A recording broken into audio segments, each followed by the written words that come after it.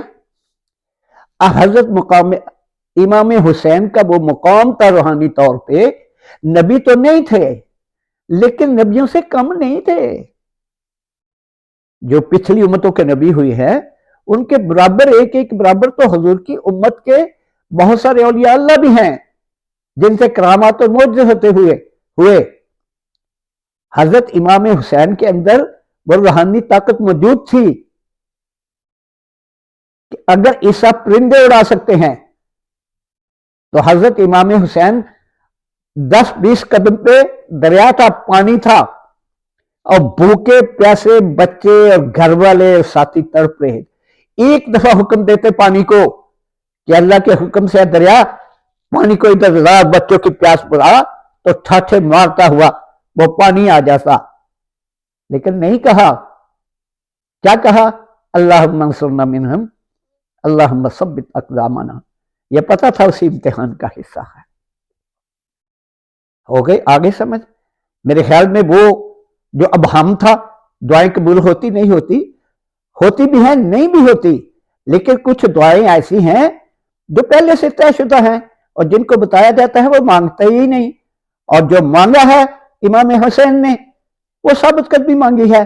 یہ کبھی نہ سوچنا، دل اور ذہن میں کبھی نہ لانا کہ انہوں نے دعا کی ہوگی میں بچ جاؤں، میرے بچے بچ جائیں، یہ سب بچ جائیں، یہ ہو جائے وہ ہو جائے، نہیں۔ کربلا کے میدان میں حسین نماز پڑھتے تھے، ساتھی پیچھے پڑھتے تھے، یزیدی فوج کے بھی مسلمان آ جاتے تھے، کلمہ تو پڑھتے ہی تھے نا، پیچھے نماز پڑھتے تھے، ساتھ پھرنے کے بعد حضرت حسین مسکرا کے ان کی طرف دیکھتے تھے، عاجزی سے نہیں، مسکرا کے۔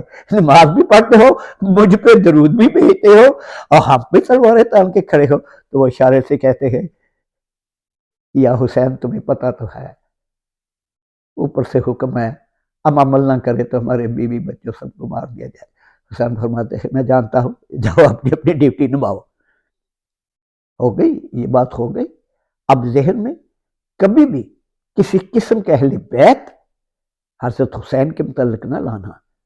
حضور علیہ الصلوۃ والسلام کی عادت مبارک تھی کہ اثر کے بعد تھوڑی چہل قدمی کے لیے نکلتے تھے۔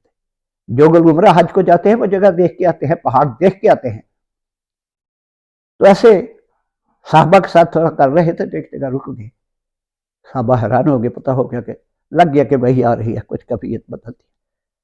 حضرت دعا مانگ رہے تھے، پہلی دعا تھی کہ میری امت کبھی تباہ نہ ہو، آواز آ گئی آمین، جبریل بھی پاس کھڑے تھے۔ دوسری کی یہ بھوک سے نہ مر جائیں، وہ بھی ہو گیا، اور تیسری کی کہ ان پہ غیر مسلم حاکم نہ ہو جائیں، وہ بھی۔ چوتھی دعا کرنے لگے تو اللہ جبریل کے تھرو اللہ نے کہہ دیا رک جاؤ، جو تم مانگنے لگے ہو اللہ کو تو پتا ہے نا کیا میں، وہ میں فیصلہ کر چکا ہوا ہوں، لکھ چکا ہوا ہوں۔ وہ کیا تھا کہ میری عمر ٹکڑوں میں تقسیم نہ ہو جائے، تو اس کا جواب آیا ہوگی، اتنی نہیں، یہود و نصارہ تو 72 فرقوں میں تقسیم ہوئے، یہ 73 میں ہوں گے، اور اس میں ایک اتنے حق سچ پہ ہوگا جو جنت میں جائے گا، باقی سارے ریجیکٹ۔ سمجھ آ گئی؟ اللہ نے روک دیا۔ کچھ لوگ کہتے ہیں وہ دعائیں کی اتنی 3 قبول ہوگی چوتھی نہیں، اور اللہ کے بندے چوتھی اللہ نے مانگنی نہیں تھی۔ یہ وہ لوگ ہیں جن کی دعائیں قبول ہوتی ہیں، ناقبول نہیں ہوتی، اس میں اہل بیت بھی شامل ہے۔ ٹھیک ہے، تھوڑا وقت ہے، زیادہ لمبی نہ ہو جائے، تو جو ابہام تھا کہ جو دعا امام علیہ السلام نے حضرت امام حسین نے کی وہ کیا تھی، قبول ہوئی نہیں، استغفر اللہ، ایسا کبھی سوچنا بھی مت، ذہن میں بھی نہ لانا۔ ان کی ایک ہی دعا تھی اللہم انصرنا منہم اللہم ثبت اقدامنا، اس میں وہ کامیاب رہے۔ وہی نہیں، ان کے سارے ساتھی بھی 9 محرم کی رات کو سب ساتھیوں کو اکٹھا کر کے تو کہا کہ میں دیا بند کر دیتا ہوں، روشنی بند کر دیتا ہوں، جو جو جان بچا کے اٹھ کے جانا چاہتا ہے وہ جا سکتا ہے، میری طرف سے اجازت ہے۔ روشنی بند کر دی گئی کہ جو جانا چاہے چپ کر کے اندھیرے میں چلا جائے۔ کچھ دیر بعد دوبارہ دیا جلایا گیا، ایک بھی نہیں گیا، مسکرا دیا حضرت حسین۔ انہوں نے کیا کہا؟ انہوں نے کہا حسین ہم قربان ہونے آئے ہیں، اللہ صلی اللہ، جانے بچانے نہیں آئے، تیرے ساتھ قربان ہوں گے، تیرے ساتھ جئیں گے، تیرے ساتھ مریں گے۔ آج ہم نے بھی یہی ایمان بنانا ہے۔